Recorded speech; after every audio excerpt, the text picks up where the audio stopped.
अब आपसे next topic discuss करेंगे और वो हमारे पास है इलेक्ट्रिक पोटेंशियल डिफरेंस, जिसमें हम टर्मिनल पोटेंशियल डिफरेंस की बात करेंगे और electromotive force. Electric potential difference और इलेक्ट्रोमोटिव फोर्स, इसको मैं डिस्कस करता हूँ सिमिलैरिटीज और डिफरेंस वाइज। सिमिलैरिटीज इतनी ज़्यादा नहीं है, मेन इनमें जो है वो डिफरेंस ही है।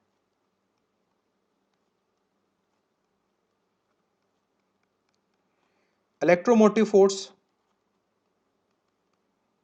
जिसको हम ईएमएफ का नाम देते हैं,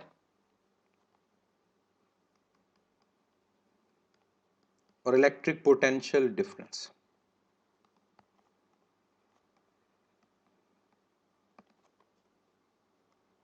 ईएमएफ का सिंबल हम यूज कर रहे होते हैं ई, और कई जगहों पर एप्सिलॉन भी सिंबल यूज होता है। इलेक्ट्रोमोटिव फोर्स और इलेक्ट्रिक पोटेंशियल डिफरेंस हैं क्या? एक सर्किट अगर लिया जाए और सर्किट में मेरे पास लेट से एक सेल है और उस सेल की जो इंटरनल रेजिस्टेंस की वैल्यू है वो है स्मॉल आर, और ये अटैच है एक सर्किट में रेजिस्टेंस आर के साथ। इसके अलावा यहां पर एक स्विच अटैच है और इसके अलावा यहां पर अटैच है पैरेलल में वोल्ट मीटर। और वोल्ट मीटर हमेशा याद रखें पैरेलल में यूज होते हैं, या पढ़ते भी हैं चैप्टर नंबर 14 में। What is electromotive force? Electromotive force is energy supplied per unit charge to move it between the two terminals of the battery। कि बेसिकली एक टर्मिनल से दूसरे टर्मिनल तक हमारे पास कितनी एनर्जी प्रोवाइड की जाती है पर यूनिट चार्ज, और ये बैटरी प्रोवाइड करेगा। ये बेसिकली एनर्जी इनपुट है, ये है इलेक्ट्रोमोटिव फोर्स।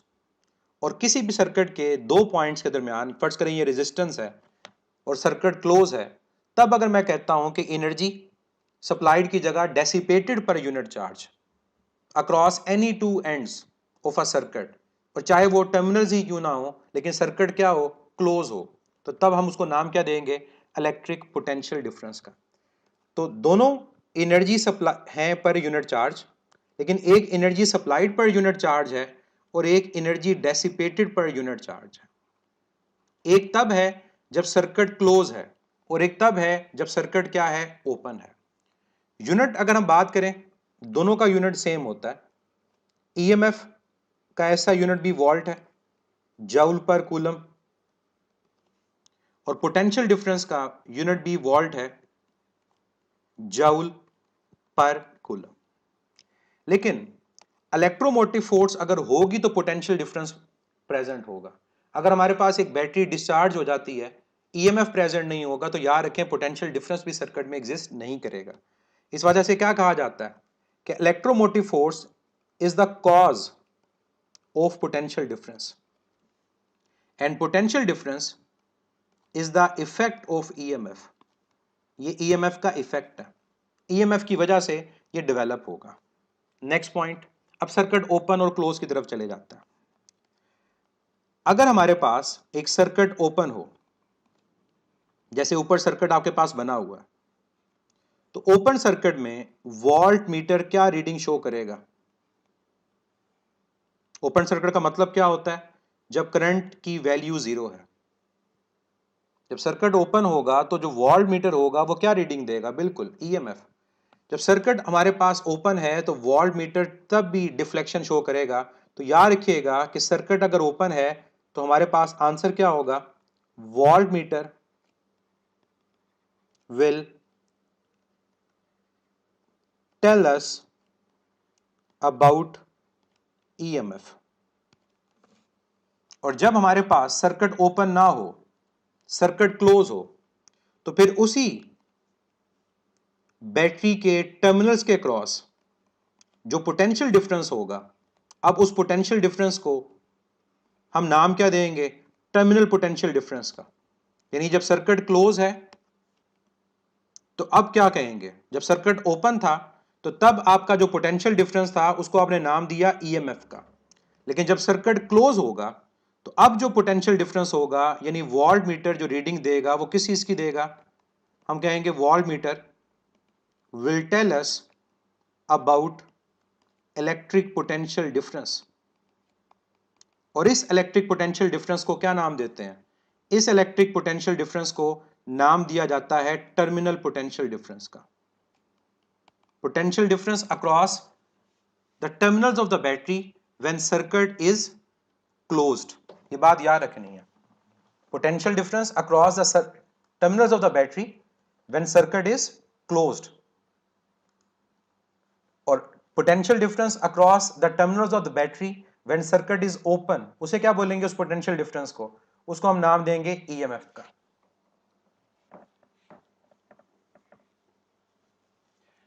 एक और चीज जो यहां पर आप लोग डिफरेंस में लिख सकते हैं वो क्या है? जो ईएमएफ होता है ये क्यों होता है? EMF is basically due to conversion of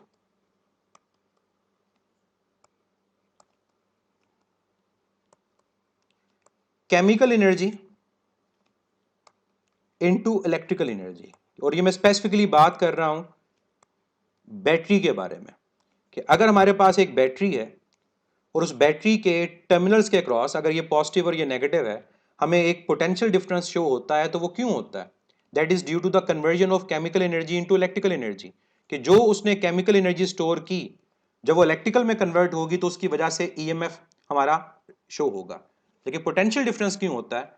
potential difference is due to fall in potential. Potential का फॉल करना मींस एनर्जी का डेसिपेट करना। कहां पर? Along resistance in a circuit. और ऑब्वियसली ये फॉल कब करेगा? जब हमारे पास सर्किट क्या होगा? क्लोज होगा।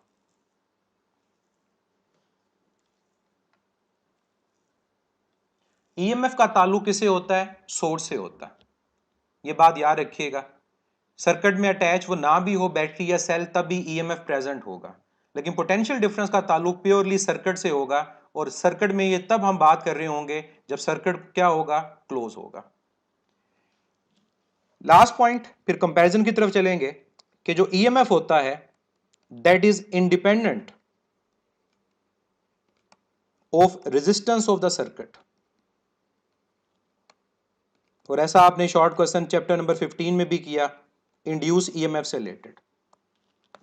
लेकिन जो पोटेंशियल डिफरेंस होता है इसके बारे में याद रखिएगा, potential difference depends on the resistance. और ओहम्स लॉ के अकॉर्डिंग आप जानते हैं कि इसका जो रिलेशन होता है रेजिस्टेंस से वो क्या होता है? वो डायरेक्ट होता है।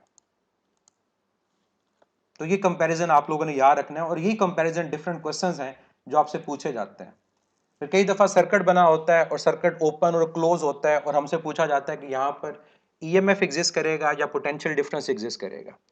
जैसे एक सर्किट में अगर मैं 3 फिलामेंट बल्ब को ड्रॉ करता हूँ, ये क्वेश्चन आपने देखा भी होगा प्रैक्टिस बुक के अंदर, और उन 3 फिलामेंट बल्ब में से एक फिलामेंट बल्ब जो है उसका फिलामेंट डैमेज हो गया, तो उसके क्रॉस अगर वॉल्ट मीटर लगा होगा तो वो हमें क्या देगा? ईएमएफ, क्योंकि सर्किट ओपन है।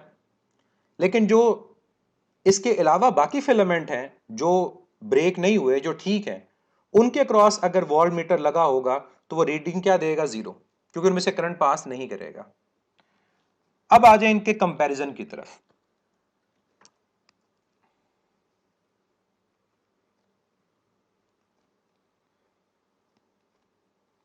Comparison between EMF and terminal potential difference. ये मैथमेटिकल रिलेशन भी हम देखेंगे कि हमारा मैथमेटिकल रिलेशन क्या डेवलप होता है इसकी वजह से। आर के बारे में आप जानते हैं कि आर इंटरनल रेजिस्टेंस होता है बैटरी का, और ये प्रैक्टिकली कभी 0 नहीं होता, इसके क्रॉस हीट लॉसेस प्रेजेंट होते हैं। अब 3 हमारे पास इसके केसेस होते हैं। अगर हम कहते हैं कि ईएमएफ टर्मिनल पोटेंशियल डिफरेंस के इक्वल है, यह आइडियल केस होता है। ये तब होगा जब आप कहोगे कि इंटरनल रेजिस्टेंस 0 है, और ये हमें पता है ऐसा कभी नहीं होता। दूसरा case, EMF terminal potential difference से ग्रेटर कब होता है? ईएमएफ टर्मिनल पोटेंशियल डिफरेंस से ग्रेटर कब होता है? इसका आंसर क्या होगा हमारे पास? ये बताएगा ईएमएफ टर्मिनल पोटेंशियल डिफरेंस से कब ग्रेटर होगा? जब स्मॉल आर नॉन जीरो हो और क्लोज सर्किट की हम बात कर रहे हो, और बैटरी क्या हो रही हो? डिस्चार्ज हो रही हो। बैटरी डिस्चार्ज हो रही हो, चार्ज ना हो रही हो, बैटरी डिस्चार्ज हो रही है, वो अपनी एनर्जी प्रोवाइड कर रही है सर्किट को, तो फिर ईएमएफ जो होगा वो टर्मिनल पोटेंशियल डिफरेंस से क्या होगा, ग्रेटर होगा। और इस केस में जो मैथमेटिकल आपका रिलेशन होता है वो क्या होता है, वो होता है E is equal to VT plus IR।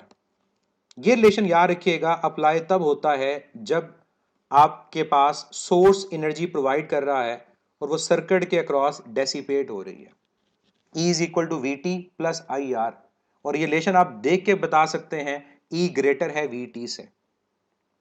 और यहां पर जो VT की वैल्यू है वो भी आप जानते हैं किसके इक्वल है, करंट और सर्किट की जो रेजिस्टेंस है, external resistance IR plus IR। और ये फार्मूला आपके पास फर्दर सॉल्व होकर क्या लिखा जाएगा, E is equal to I common ले लें तो capital R plus small r। और कई दफा हमें करंट कैलकुलेट करना होता है और ईएमएफ गिवन होता है और रेजिस्टेंस गिवन होती हैं, तो इसी फार्मूला से आप करंट को भी कैलकुलेट कर सकते हैं। और वो रिलेशन क्या होगा, current is equal to EMF over sum of resistance. अब आपको एग्जामिनर डिफरेंट स्टेटमेंट्स की फॉर्म में क्वेश्चन पूछेगा। जैसे अगर मैं कहता हूं एक सर्किट है जिसमें एक्सटर्नल रेजिस्टेंस 10 ओम है, इंटरनल रेजिस्टेंस 0.1 ओम है। ये क्वेश्चन सुनिएगा, मैं लिख नहीं रहा, बोल रहा हूं सिर्फ। एक सर्किट है जिसमें एक्सटर्नल रेजिस्टेंस 10 ओम है और इंटरनल रेजिस्टेंस 0.1 ओम है। जब सर्किट ओपन था तो वोल्ट मीटर ने जो रीडिंग दी वो 1.5 वोल्ट दी। फाइंड करें करंट की वैल्यू क्या है। 1.5 डिवाइड बाय 10.1, कैपिटल R 10 था, स्मॉल r 0.1 था। अब देखिए मैंने इस स्टेटमेंट में क्या बोला, जब सर्किट ओपन था तो वोल्ट मीटर ने रीडिंग 1.5 वोल्ट दी, तो जो 1.5 वोल्ट है वो क्या है, वो आपका ईएमएफ है। और जो सर्किट की रेजिस्टेंस वो कैपिटल R और जो इंटरनल रेजिस्टेंस है वो स्मॉल r, आपके पास करंट की वैल्यू कैलकुलेट हो जाएगी। अब मैं आपको एक और तरह से ये क्वेश्चन पूछता हूं, आपने करंट कैलकुलेट करना है सर्किट का, जो सर्किट ऊपर गिवन था उसी जैसा सर्किट है। सर्किट में जो एक्सटर्नल रेजिस्टेंस की वैल्यू है वो मैंने आपको बता दी कितनी है, वो आपके पास 10 ओम है। कहते हैं जब सर्किट को क्लोज किया, शॉर्ट सर्किट हुआ, क्लोज किया, तो सर्किट को क्लोज करने से जो वोल्ट मीटर की रीडिंग है वो है 1.4 वोल्ट। अब बताएं करंट सर्किट का क्या होगा। देखिए अब मैंने जो स्टेटमेंट बोली उस स्टेटमेंट मैंने बोला कि सर्किट क्लोज है। अब सर्किट जब क्लोज होगा तो वोल्ट मीटर किसकी रीडिंग देगा, टर्मिनल पोटेंशियल डिफरेंस की। और जो टर्मिनल पोटेंशियल डिफरेंस होगा उसका फार्मूला आप लोगों ने याद रखना है कि वो किसके इक्वल है, IR के। तो एग्जामिनर आपको इस तरह के फार्मूलाज की यूजेज बताएगा। अब मुझे करंट अगर कैलकुलेट करना है तो मुझे अब ये वाला फार्मूला यूज करना है, VT is equal to IR, I is equal to VT over R। और इस जगह पर अब मुझे इंटरनल रेजिस्टेंस की जरूरत नहीं है, और अगर वो गिवन भी होगी तो मैंने फार्मूला में सब्स्टिट्यूट नहीं करनी। ये बात याद रखिएगा कि जब क्लोज सर्किट होगा, ओपन सर्किट होगा, वो आपको नहीं बताएगा कि क्या चीज, आपने खुद माइंड में रखना है कि क्लोज सर्किट में वोल्ट मीटर ईएमएफ की रीडिंग देगा, ओपन सर्किट में सॉरी, और क्लोज सर्किट में टर्मिनल पोटेंशियल डिफरेंस की, और दोनों से करंट कैलकुलेट हो सकता है।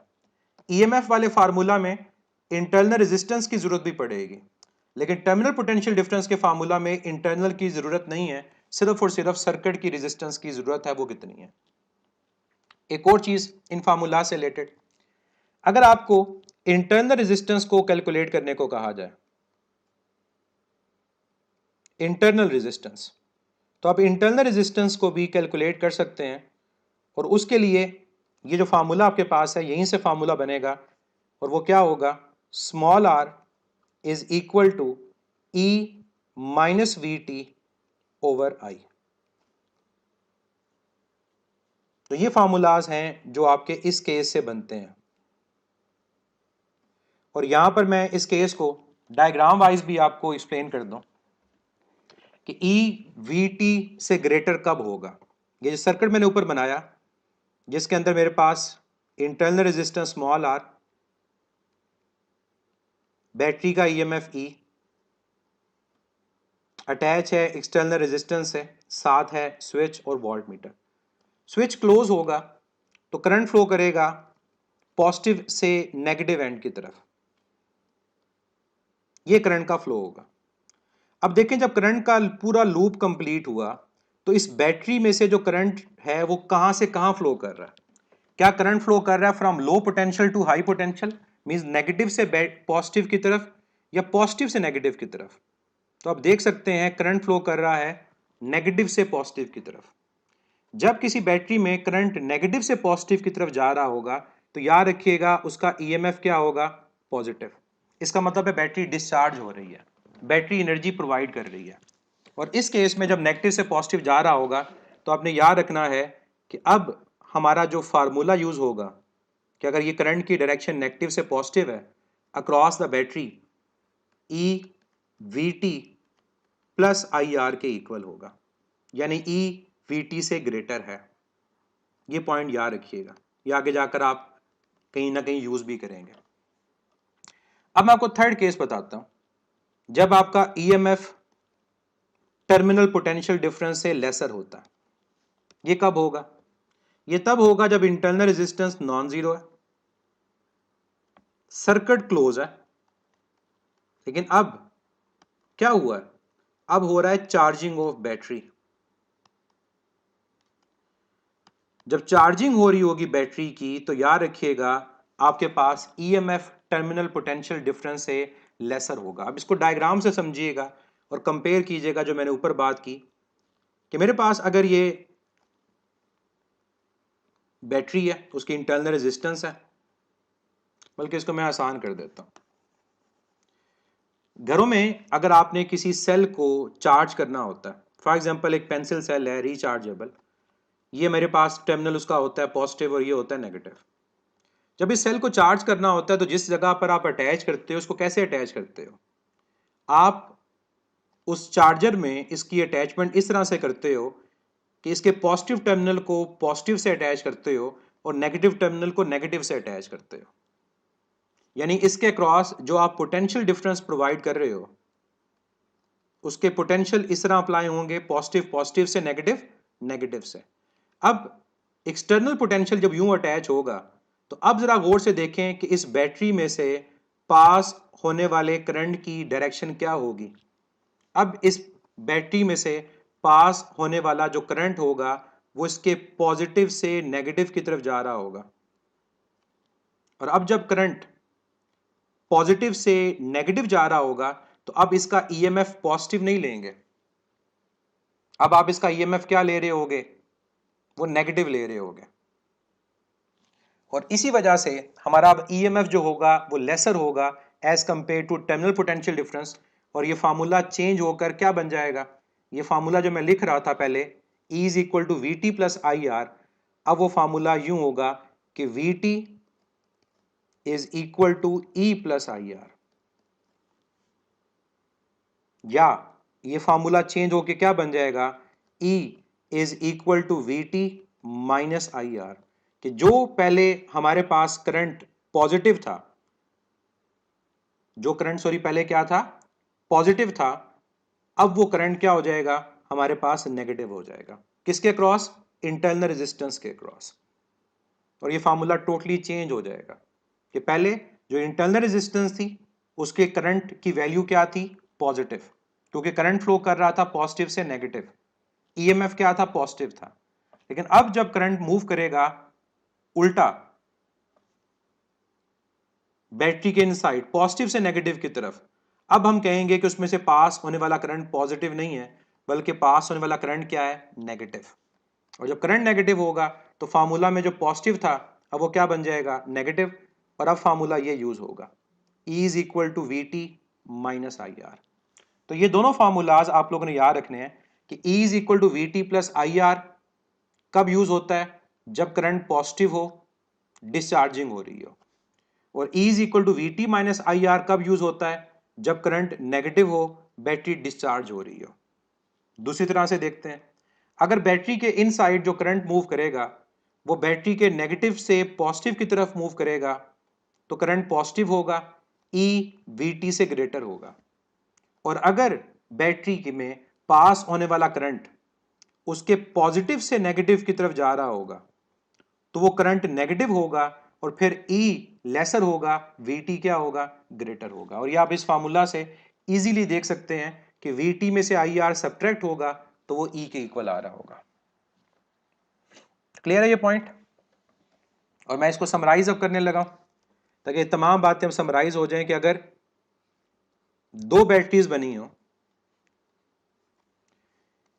एक बैटरी में जो करंट का लूप है वो इस तरह से है कि करंट ओवरऑल पास होता है उसके नेगेटिव से positive, current is transfer from negative to positive, तो उसका करंट पॉजिटिव होगा, ईएमएफ टर्मिनल पोटेंशियल डिफरेंस से ग्रेटर होगा और ईएमएफ वीटी प्लस आईआर के इक्वल होगा। और अगर करंट ट्रांसफर होता है उस बैटरी के पॉजिटिव से नेगेटिव की तरफ, ये तभी होगा जब बैटरी चार्ज हो रही है। तो अब करंट को क्या लेंगे, नेगेटिव। अब जो ईएमएफ होगा वो टर्मिनल पोटेंशियल डिफरेंस से लेसर होगा और अब फार्मूला बनेगा E is equal to V T minus I R. और इस फार्मूला को एग्जामिनर रीअरेंज करके भी पूछ सकता है। इस फार्मूला को अगर मैं वी टी के लिए लिखूं तो वी टी आएगा E माइनस आई आर, और इस फार्मूला को अगर मैं वी टी के लिए लिखूं तो वो क्या आएगा, E plus I are. Clear है ये पॉइंट? कब E VT से ग्रेटर है और कब E VT से लेसर है। और ये पहला पॉइंट डिस्चार्जिंग ऑफ बैटरी है और ये दूसरा पॉइंट चार्जिंग ऑफ बैटरी है। अच्छा, एक से ज्यादा अगर बैटरीज अटैच हो तब क्या करना है? तब आपने नेट ईएमएफ फाइंड करना है। जब ये हमने क्वेश्चन करना भी है उसमें भी यूज होगा आपका। अगर एक सर्किट में एक से ज्यादा बैटरीज अटैच हो तो उसकी दो पॉसिबिलिटीज है, और ये सीरीज की बात करूंगा। अगर पैरेलल होगा फिर वो किरचॉफ रूल की तरफ चला जाएगा। दोनों में डिफरेंस देखें क्या है इन दोनों कनेक्शंस के अंदर। इनको मैं नाम दे देता हूं E1 E2 और नीचे में मैं नाम दे देता हूं E1 और E2। इस पहले केस में और दूसरे केस में क्या डिफरेंस है अगर ये किसी सर्किट के साथ अटैच है?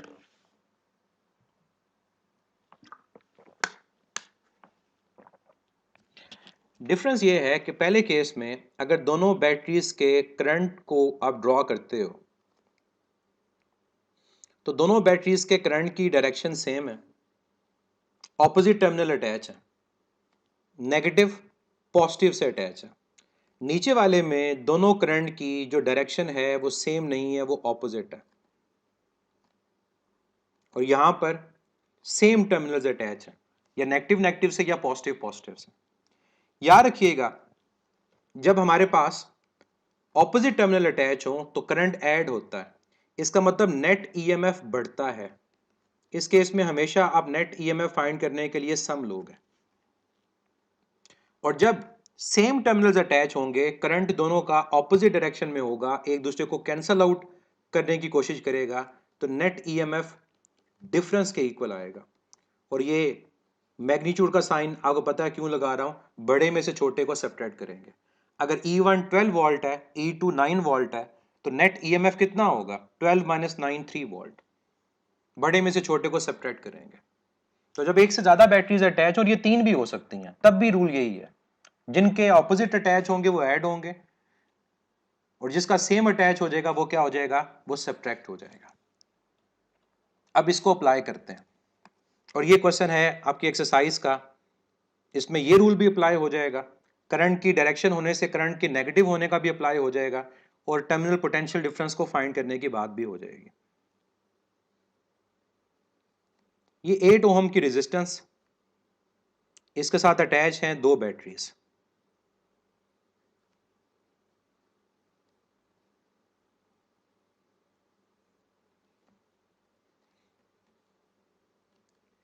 एक बैटरी ये है मेरे पास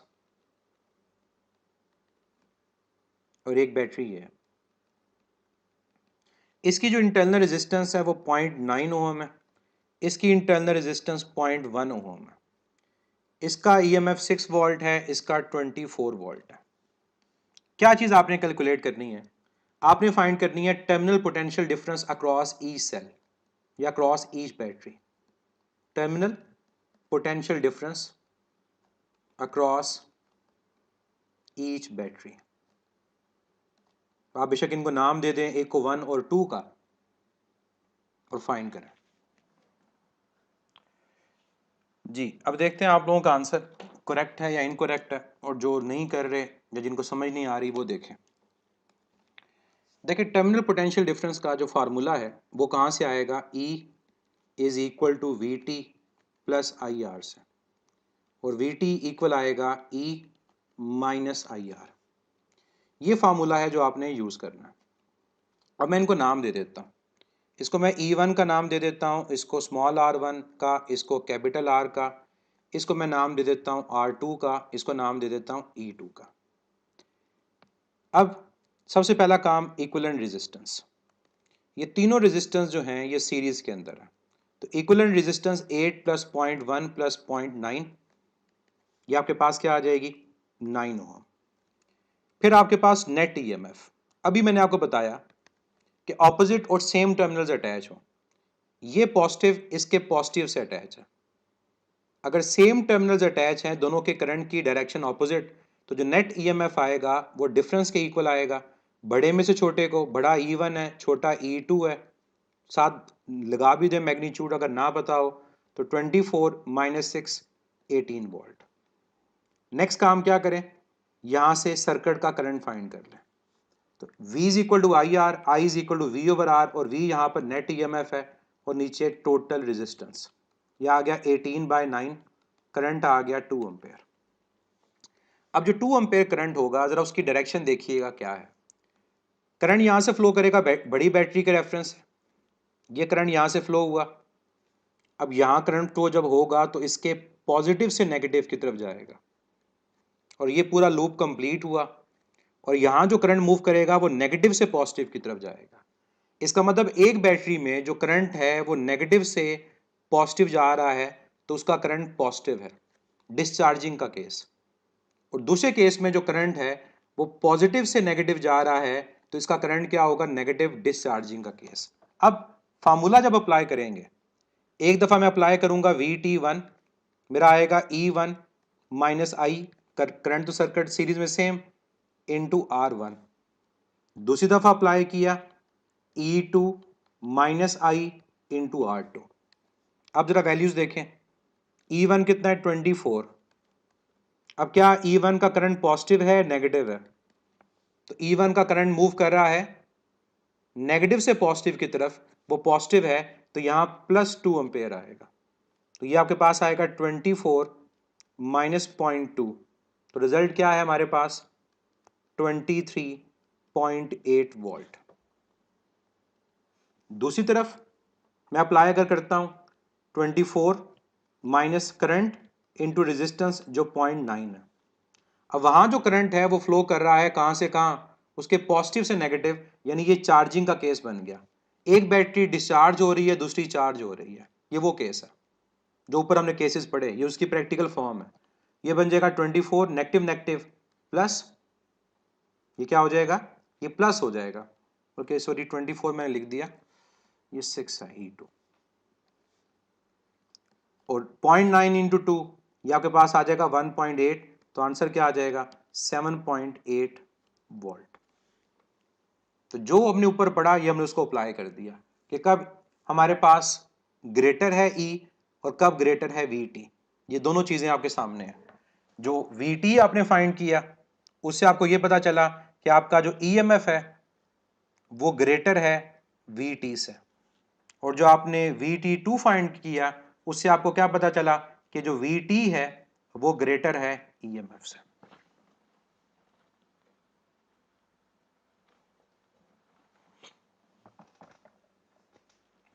तो ये हमारा EMF और टर्मिनल पोटेंशियल डिफरेंस का टॉपिक है। इसके केसेस भी हो गए, इसका यूज भी हो गया, थ्योरेटिकल क्वेश्चंस भी इससे रिलेटेड पूछे जाते हैं, न्यूमेरिकल भी पूछे जाते हैं। तो दोनों के लिए आप लोगों ने अपने आप को मेंटली रेडी रखना है।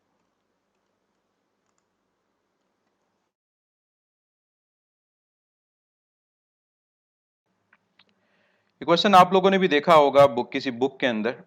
क्वेश्चन है a current of 2 ampere flows in a system of conductors। तो डायग्राम गिवन होती है, क्या फाइंड करना है? फाइंड करना है the potential difference VA minus VB। अब ये VA और VB क्या है? सर्किट को देखें।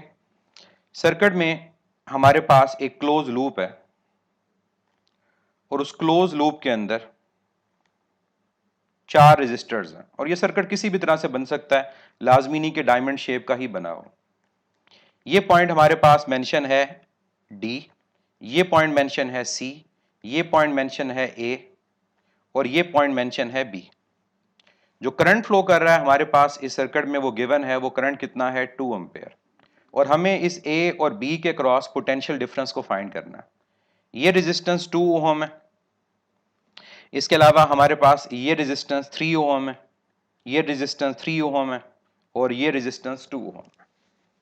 अब इस क्वेश्चन के अंदर हम A B के क्रॉस पोटेंशियल डिफरेंस को कैसे कैलकुलेट करेंगे? अब इसके लिए करना क्या होगा? अब मेथड को देखिएगा। सबसे पहले हम फाइंड करेंगे पोटेंशियल डिफरेंस DA और फिर हम फाइंड करेंगे पोटेंशियल डिफरेंस DB। और जब इनका डिफरेंस लेंगे DA और DB का तो ऑटोमेटिकली हमारे पास DD से कैंसिल हो जाएगा और पोटेंशियल डिफरेंस A और B का कैलकुलेट हो जाएगा। फर्ज करें अगर वो कहता है कि हमारे पास with respect to C find करना है, अगर with respect to C find करना है तो फिर आप क्या करेंगे? AC BC इसका डिफरेंस लेंगे, with respect to C find हो जाएगा। लेकिन यहां पर C से रिलेटेड फाइंड करने का कोई जरूरत नहीं है, सिंपल आपको A और B का पोटेंशियल डिफरेंस रिक्वायर्ड है। क्या करेंगे? सबसे पहले फाइंड करेंगे potential difference AD। Potential difference AD का मतलब होगा कि आपने D माइनस A का पोटेंशियल कैलकुलेट करना है। ओम्स लॉ के अकॉर्डिंग पोटेंशियल डिफरेंस किसके इक्वल है? IR। जो पॉइंट D और पॉइंट A है उसके दरमियान जो रेजिस्टेंस अटैच है वो कितनी है? 2 ओम। तो ओम्स लॉ में रेजिस्टेंस की जगह पर आ जाएगा 2। साथ क्या मल्टीप्लाई होना है? करंट। कौन सा करंट? जो पास कर रहा होगा 2 ओम में से। अब 2 ओम में से कितना करंट पास करेगा? टोटल करंट हमारा 2 एम्पेयर है। ऊपर अगर आप रेजिस्टेंस को देखो 2 + 3 5 है, नीचे रेजिस्टेंस को देखो 3 + 2 5 है। ऊपर भी इक्विवेलेंट रेजिस्टेंस 5 ओम है, नीचे भी इक्विवेलेंट रेजिस्टेंस 5 ओम। तो पैरेलल में अगर रेजिस्टेंस इक्वल हो तो करंट इक्वली डिवाइड होता है। तो 2 एम्पेयर को इक्वली डिवाइड करें, इसका मतलब होगा कि 1 एम्पेयर करंट ऊपर पास करेगा और 1 एम्पेयर करंट नीचे पास करेगा। तो हमें 2 ओम का करंट पता चल गया, वो 1। तो AD पोटेंशियल डिफरेंस कितना आ गया? वो 2 वोल्ट आ गया। सेम चीज अब अप्लाई करें BD के लिए। पोटेंशियल डिफरेंस फाइंड करना है BD का, वो किसके इक्वल आएगा? VD minus VB। Again Ohm's law, IR। अब जो DB है जहां अटैच है वहां पर करंट कितना है? 1 एम्पेयर। वहां रेजिस्टेंस कितनी है? 3। तो क्या आ गया? 3 वोल्ट। और फर्ज करें अगर ये करंट इक्वली डिवाइड नहीं भी होता तो आप करंट को फाइंड कर लेंगे और करंट को फाइंड करने के बाद आप पोटेंशियल डिफरेंस फाइंड कर लेंगे। अब इस इक्वेशन को मैं नाम दे देता हूं इक्वेशन नंबर 1, इस इक्वेशन को मैं नाम दे देता हूं इक्वेशन नंबर 2 और क्या कर देता हूं? इन दोनों को मैं कर लेता हूं subtract. Subtracting equation number 2 from 1। अब जब सब्ट्रैक्ट करेंगे तो देखें रिजल्ट क्या आता है। 2 ये इक्वेशन है, VD माइनस VB। माइनस करूंगा इक्वेशन 1 को और इक्वेशन 1 में जब मैं यहां माइनस करूंगा तो ये नेगेटिव क्या हो जाएगा? पॉजिटिव। यह आ जाएगा VD प्लस VA। और राइट साइड पे क्या आएगा? राइट साइड के ऊपर अगर आप देखें तो ये है 3 वोल्ट और ये क्या है? 2 वोल्ट। यहां पर आएगा 3 volt minus 2 volt equal to 1 volt. Positive VD negative VD से कैंसिल हो जाएगा और हमारा आंसर आ जाएगा कि VA minus VB is equal to 1 volt. तो ये आपके पास क्वेश्चन है कि अगर आपने एक सर्किट में 2 पॉइंट्स के दरमियान पोटेंशियल डिफरेंस को कैलकुलेट करना है तो कैसे करना है। उन पॉइंट्स का पोटेंशियल लेके डिफरेंस ले लें, आपका रिजल्ट फाइंड हो जाएगा। क्लियर है? और अगर वो कहता है कि आपने VB माइनस VA करना है, इस इक्वेशन में से क्या करो? इस इक्वेशन में से नेगेटिव कॉमन ले लो। तो अगर इस इक्वेशन में से मैं नेगेटिव कॉमन लेता हूं तो नेगेटिव कॉमन लेने से क्या होगा? ये आपके पास आ जाएगा VB minus VA is equal to 1 volt. दोनों साइड्स को मल्टीप्लाई कर दें -1 से तो आपका VB माइनस VA कैलकुलेट हो गया और वो कितना है? -1 वोल्ट। तो VA माइनस VB फाइंड करना था तो 1 वोल्ट, और अगर VB माइनस VA फाइंड करना था तो आंसर क्या आएगा, -1 वोल्ट। और वहां जो ऑप्शंस थी, 4 ऑप्शंस थी, वो क्या थी, वो ऑप्शंस आपके पास थी +2 volt, +1 volt, -1 volt and -2 volt. तो अब इजीली आप देख सकते हैं कि अगर ये VA माइनस VB है तो आंसर क्या है, बीटा, और अगर ये VB माइनस VA होता तो आंसर क्या होता, चार्ली होता। लास्ट टॉपिक आज का, electric power. Electric power, power dissipation, इसकी बात हम करेंगे, और फिर स्पेसिफिकली हम इसमें बात करेंगे ब्राइटनेस ऑफ बल्ब के बारे में, कि कौन सा बल्ब सीरीज में ज़्यादा ब्राइट होता है और कौन सा पैरेलल में। और मैं आपको मेथड समझा दूंगा कि अगर कोई सर्किट ऐसा हो जहाँ पर सीरीज पैरेलल दोनों इकट्ठे हो रहे हो या पावर डिफरेंट हो, तो फिर आपने क्या करना है। अब ऊपर पूछा था किसी ने पावर रेटिंग क्या होती है। पावर रेटिंग वो पावर होती है जिसके लिए वो अप्लायंस बनाई जाती है। फॉर एग्जाम्पल आप कहते हैं कि हमारे पास एक बल्ब है 80 वॉट का, तो वो जो 80 वॉट का बल्ब है, वो 80 वॉट का बल्ब जिस जगह लगाएंगे, इसका मतलब है कि उसको 80 वॉट मैक्सिमम पावर उसको रिक्वायर्ड है उसको ऑपरेट करवाने के लिए। अब हमारी इनपुट पावर होती है कि हम उसको कितनी पावर देते हैं। अगर तो पावर रेटिंग जितनी पावर दे देंगे तो अपनी मैक्सिमम ब्राइटनेस शो करेगा, जो उसका ल्यूमेंस होते हैं उतनी लाइट देगा। लेकिन अगर हमारी पावर इनपुट उसकी पावर रेटिंग से कम होगी तो वो उतनी लाइट प्रोड्यूस नहीं कर पाता, उसके ल्यूमेंस जो एक्चुअल होंगे उससे कम होते हैं।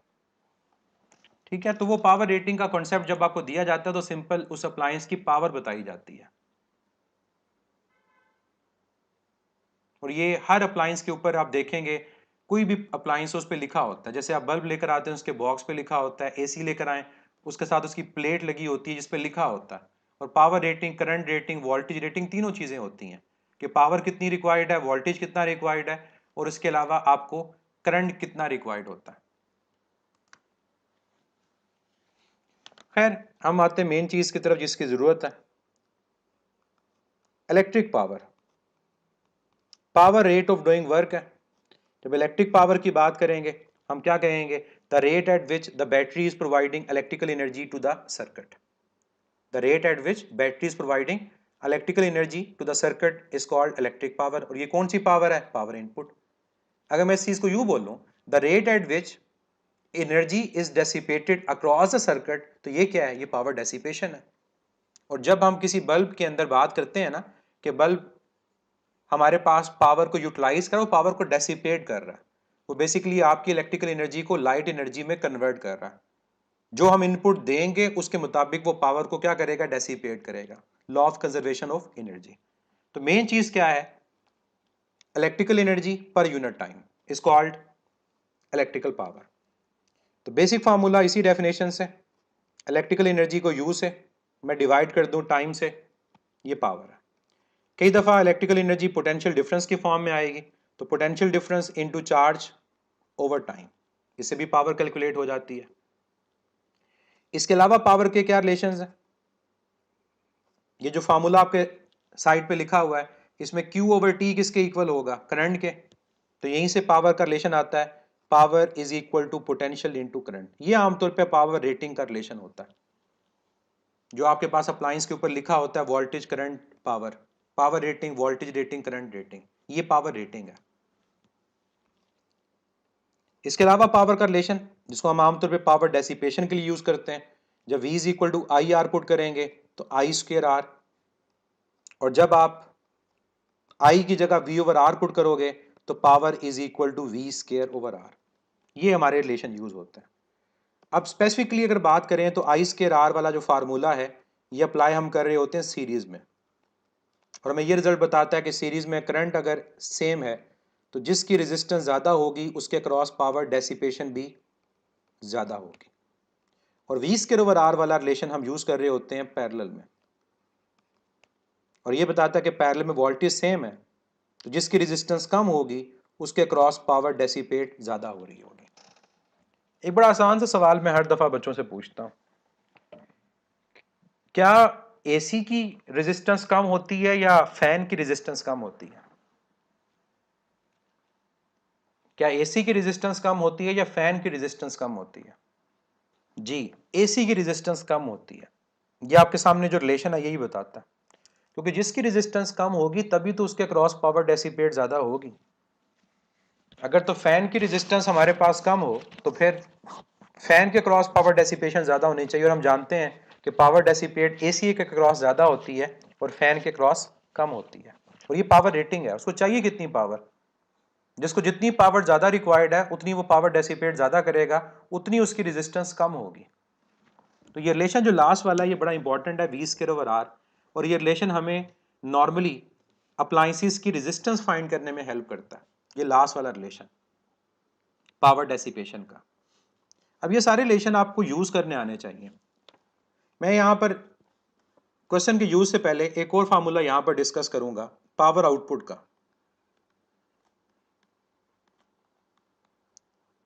अब ये पावर आउटपुट का रिलेशन आप लोग बुक में देखते हैं लिखा हुआ है, और वो क्या है कि आउटपुट पावर जो हमारे पास होगी वो किसके इक्वल होगी, ईएमएफ का square time resistance of circuit divide by R circuit resistance plus internal resistance whole square. अब कंडीशन की बारी है कि ये जो पावर आउटपुट है, कि अगर आप चाहते हो कि आपके पास एक सोर्स ऑफ करंट है वो मैक्सिमम पावर आउटपुट दे, तो मैक्सिमम पावर आउटपुट कब देगा, जो पावर आउटपुट है वो मैक्सिमम होनी चाहिए कब, जब हमारी सर्किट की रेजिस्टेंस इतनी कम हो जाए कि वो इंटरनल रेजिस्टेंस के इक्वल आ जाए। अब यहां पर आपको एग्जामिनर कंफ्यूज करता है कि कई दफा वो कहता है कि क्या हमारी सर्किट की रेजिस्टेंस इंटरनल से भी कम हो सकती है। नो, याद रखिएगा हमारी सर्किट की रेजिस्टेंस इंटरनल से ज्यादा हो सकती है, उसके इक्वल हो सकती है, उससे लेसर नहीं हो सकती। अगर ऐसा होगा सर्किट जल जाएगा, खत्म हो जाएगा, सारी एनर्जी इंटरनल के क्रॉस डेसिपेट हो जाएगी। तो यहां पर एक पॉइंट याद रखिएगा कि सर्किट की रेजिस्टेंस इंटरनल रेजिस्टेंस से लेसर नहीं हो सकती। उसकी जो मिनिमम कंडीशन हमारे पास आती है वो ये आती है कि वो इंटरनल के इक्वल है। तो यहां पर कंडीशन याद रखनी है, या तो वो इंटरनल से ग्रेटर होगा या उसके इक्वल होगा। ये पॉइंट याद रखिएगा। आपको एग्जामिनर कंफ्यूज करने के लिए कहेगा कि वायर को ब्रेक कर दें, इतना ब्रेक करें कि उसकी वैल्यू इंटरनल से कम हो जाए, तो याद रखें ये पॉसिबल नहीं है पावर आउटपुट के लिए। तो जब मैं ये रिलेशन यूज करता हूं कि मेरे पास यहां पर कैपिटल आर स्मॉल आर के इक्वल है, तो फिर मैक्सिमम पावर आउटपुट का फार्मूला आ जाता है, और वो क्या है, ई स्क्वायर ओवर 4r। लिखने की हद तक इसको लिख सकते हैं कि ये ई स्क्वायर ओवर 4r है, क्योंकि कैपिटल आर स्मॉल आर के इक्वल है। स्मॉल आर कैपिटल आर के इक्वल नहीं है, कैपिटल आर स्मॉल आर के इक्वल है। और अगर ऐसा हो जाएगा इसका मतलब ये होगा कि हमारी ये रेजिस्टेंस जो है ये मिनिमम है, और इसके मिनिमाइज करने की वजह से पावर मैक्सिमाइज हो गई है।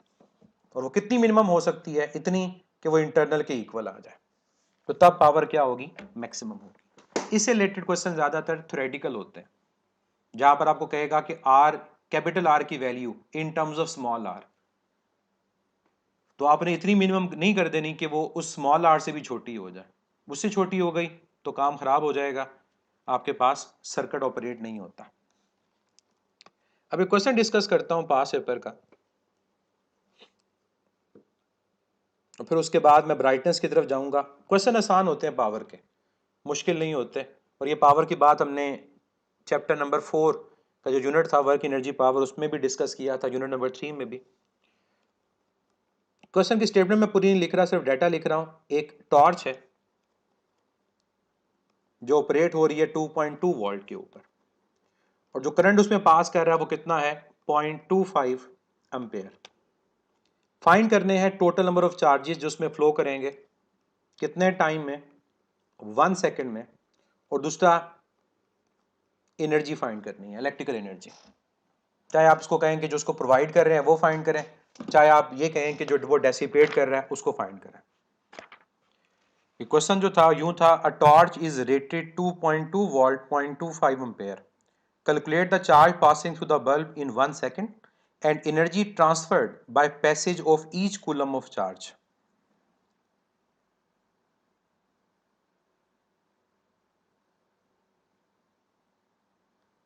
और ये वही बात जो आप कह रहे हैं रेटिंग वाली, ये वही चीज है।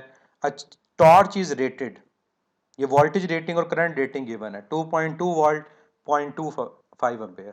Calculate the charge passing through the bulb in 1 second and energy transferred by the passage of each coulomb of charge, यानी एनर्जी पर कूलम चार्ज। कैसे सॉल्व करना है इसको, ये आपकी मर्जी है कि आपको कैसे आसान लगता है। देखें, करंट चार्ज ओवर टाइम है, तो चार्ज यहां से किसके इक्वल आ जाएगा, करंट इनटू टाइम के।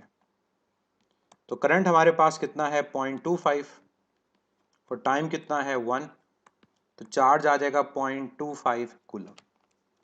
दूसरी चीज आपने फाइंड करनी है एनर्जी को। अब एनर्जी को आप पावर से फाइंड भी कर सकते हो, ठीक है, और इसके अलावा आप डायरेक्ट एनर्जी को एक और तरह से फाइंड भी कर सकते हो। मैं दोनों मेथड बता देता हूँ।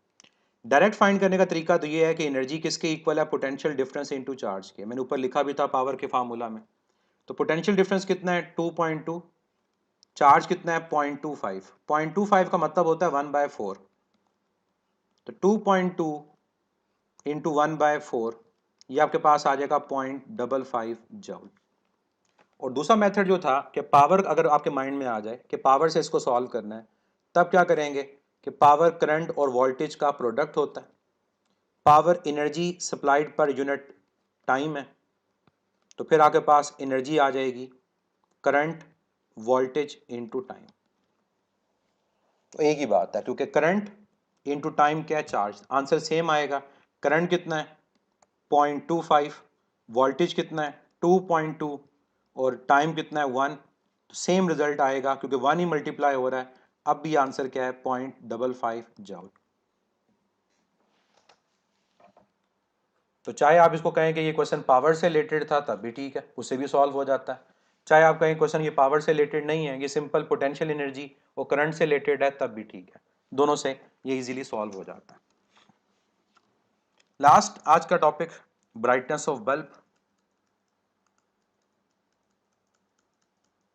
याद तो हम सबको होता है कि सीरीज में वो बल्ब ज़्यादा ग्लो करेगा जिसकी पावर कम है, और पैरेलल में वो बल्ब ज़्यादा ग्लो करेगा जिसकी पावर ज़्यादा है। प्रैक्टिकली है कि घर में अगर एक रूम में लाइट कम है, हम कहते हैं जी ज़्यादा पावर वाला बल्ब लगा दें, तो ऑटोमेटिकली वो जो ज़्यादा पावर वाला बल्ब होता है वो लाइट ज़्यादा देता है। तो इस चीज़ से माइंड में रखते हुए हमेशा हमारे आंसर ठीक होते हैं कि हम घरों के अंदर पैरेलल सर्किट्स को देखते हैं और पैरेलल में ज़्यादा पावर वाला बल्ब ज़्यादा लाइट देता है। तो सीरीज में इसके रिवर्स है। क्यों है हम उसकी बात करेंगे।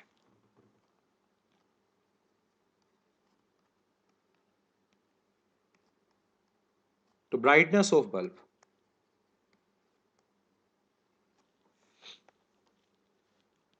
दो कंडीशंस को मैं यहां डिस्कस कर रहा हूंगा कि मेरे पास दो लाइट बल्ब्स हैं, दो से ज्यादा भी हो सकते हैं,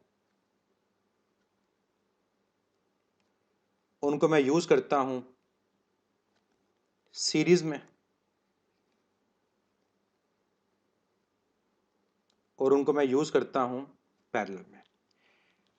एक बल्ब मैं कह देता हूं कि मेरे पास 50 वॉट का है, एक बल्ब मेरे पास 20 वॉट का है, और यही दो बल्ब मैं यहां पर भी ले रहा हूं पैरेलल के केस में।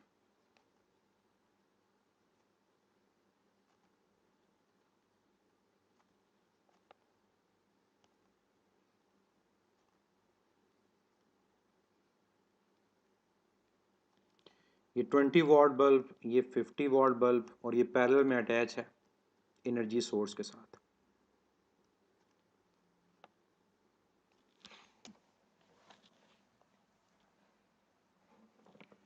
अब ये जो पावर मेंशन है 20 वॉट और 50 वॉट, ये बेसिकली इनकी पावर रेटिंग है।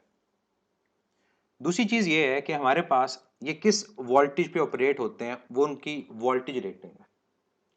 मैं जो यहाँ पर कंडीशन आपको समझा रहा हूँ वो ये है कि अगर जो दोनों बल्ब्स हैं, इन दोनों की पावर रेटिंग और वोल्टेज रेटिंग सेम है, यानी ये आपका बल्ब जो है 50 वॉट का है, ये 12 वॉट पे ऑपरेट होता है, ये 20 वॉट का है, ये 12 वॉट पे ऑपरेट होता है, ये 20 वॉट का ये भी 12 वॉट पे ऑपरेट होता है, ये 50 वॉट का ये भी 12 वॉट पे ऑपरेट होता है।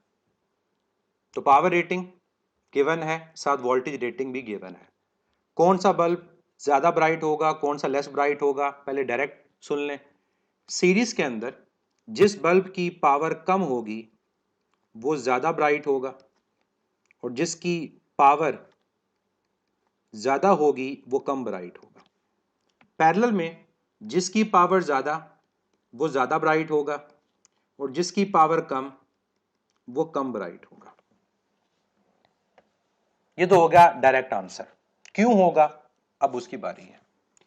सबसे पहला काम जो हमें ब्राइटनेस ऑफ बल्ब में करना होता है वो ये कि हमें जो बल्ब गिवन होते हैं उनकी रेजिस्टेंस को फाइंड करना होता है। अब पहला काम सीरीज पैरेलल बाद में है, वो ये है कि पावर का फार्मूला यूज करें V²/R और यहां से आमिर इकबाल मैं आपको ब्लॉक कर दूंगा।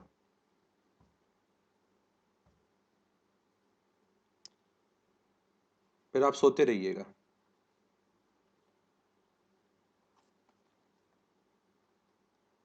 यहां से रेजिस्टेंस आपके पास आ जाएगी V²/P। किसी को मैं जबरदस्ती यहां नहीं कहता कि जबरदस्ती आए, ठीक है, अपने शौक से आए, शौक से सुने, नहीं दिल कर रहा, नींद आ रही है, चले जाए।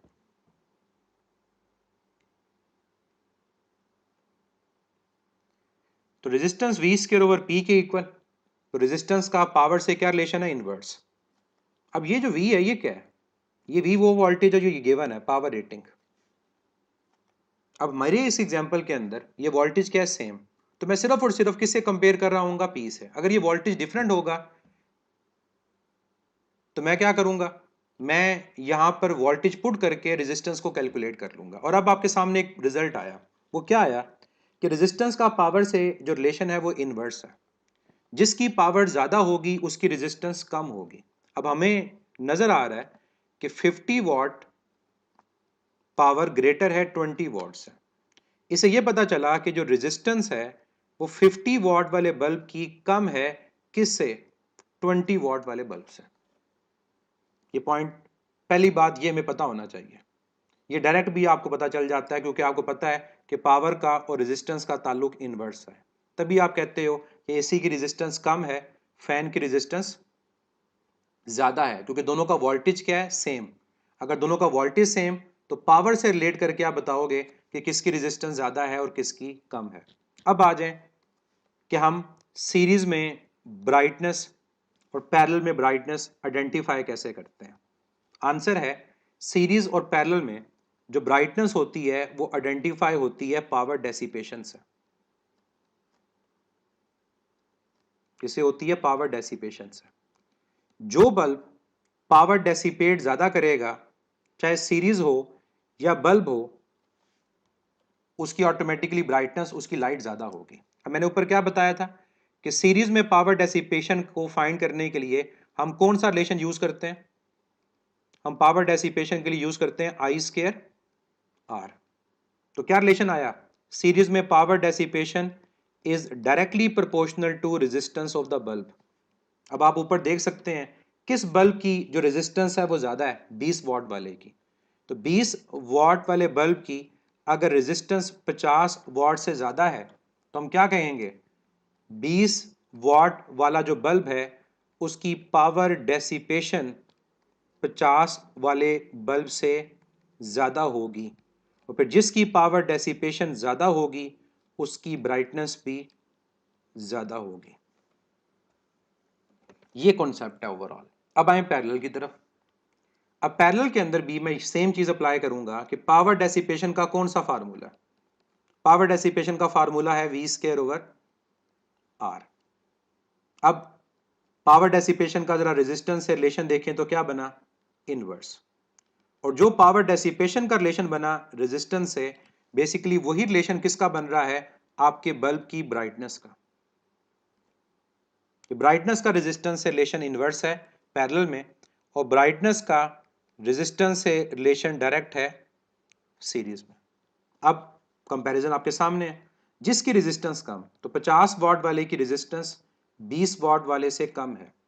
तो अगर 50 वॉट वाले की रेजिस्टेंस कम है तो 50 वॉट वाला पैरेलल में पावर डेसिपेट ज्यादा करेगा एज कंपेयर टू 20 वॉट।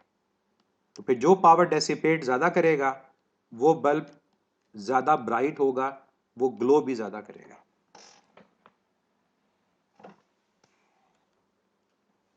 तो ये हमारे पास कॉन्सेप्ट है ब्राइटनेस का कि सीरीज और पैरेलल में हमारे पास कौन सा बल्ब ज्यादा ब्राइट होता है। अब एग्जामिनर आपको अगर कंफ्यूज करने के लिए पावर रेटिंग सेम ना दे, अगर आपको एग्जामिनर कंफ्यूज करने के लिए पावर रेटिंग ना दे सेम, वो डिफरेंट दे दे, तो खैर है। आप क्या करेंगे, इस पहले स्टेप के अंदर यहां पर उस वोल्टेज को जो गिवन होगा, चाहे वो डिफरेंट है सेम है, आप रेजिस्टेंस को कैलकुलेट कर लेंगे। आगे तो सेम मेथड है, आगे तो आपने यही देखना है कि रेजिस्टेंस और पावर का आपस में रिलेशन क्या है और उसी से आपने आंसर देना है। तो चाहे पावर रेटिंग सेम हो चाहे डिफरेंट हो, मेथड ये ओवरऑल सेम है। तो अगर मैं कंक्लूड करूं तो मैं कंक्लूड करके क्या लिखूंगा कि सीरीज के अंदर जिस बल्ब की, अब ये कि पावर और पावर डेसिपेशन दोनों को मिक्स नहीं करना, ये शॉर्टकट की बात हम करने लगे, कंक्लूड करने लगे। सीरीज के अंदर ऐसा बल्ब जिस बल्ब की पावर, जो पावर रेटिंग है वो कम होगी, उस बल्ब की जो ब्राइटनेस होगी वो ज्यादा होगी।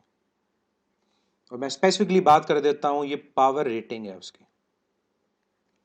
और पैरेलल में क्या कहूंगा, पैरेलल में कहूंगा कि वो बल्ब